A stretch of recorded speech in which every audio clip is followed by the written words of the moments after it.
What's up, guys? My name's Cassie. I'm a psychic medium, and I have a crossover loved one coming through for someone.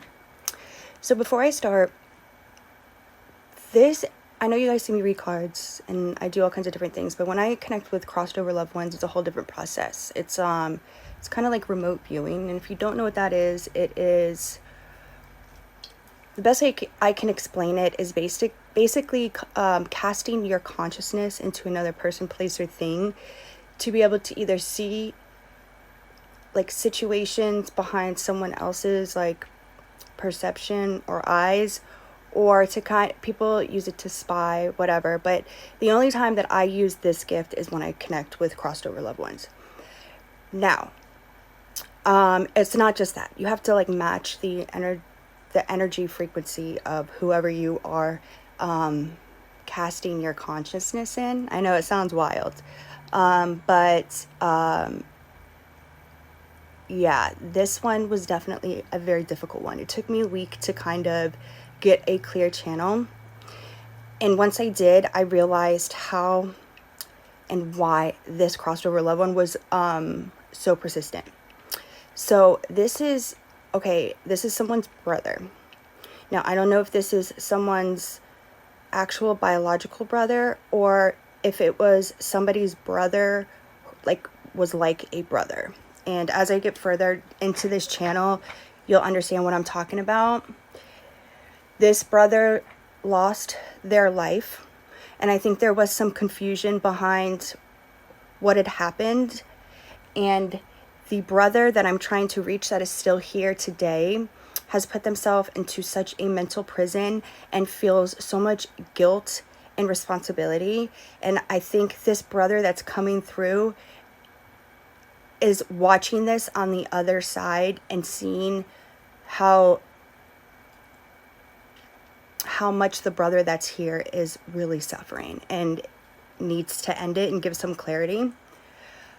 So at first, when he came to me in a dream, and I was seeing some very wild things.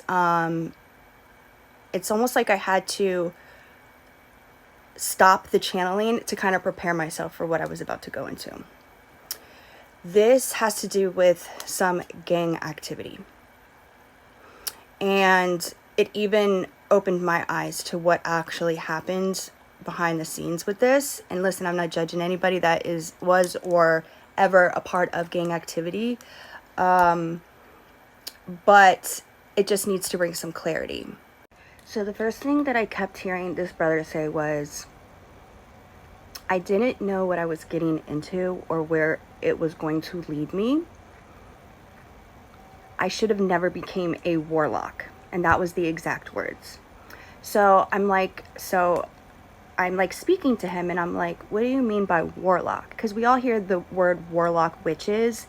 And he says, the world that I lived in, it was a very common thing, but a very hush, low hierarchy of secrets that is maybe still kept. So listen, don't come for me. I'm the mailman here. I'm just trying to help somebody move forward in life and also help this passed over loved one feel okay with moving forward. So he told me about his early teens and the area that he lived in.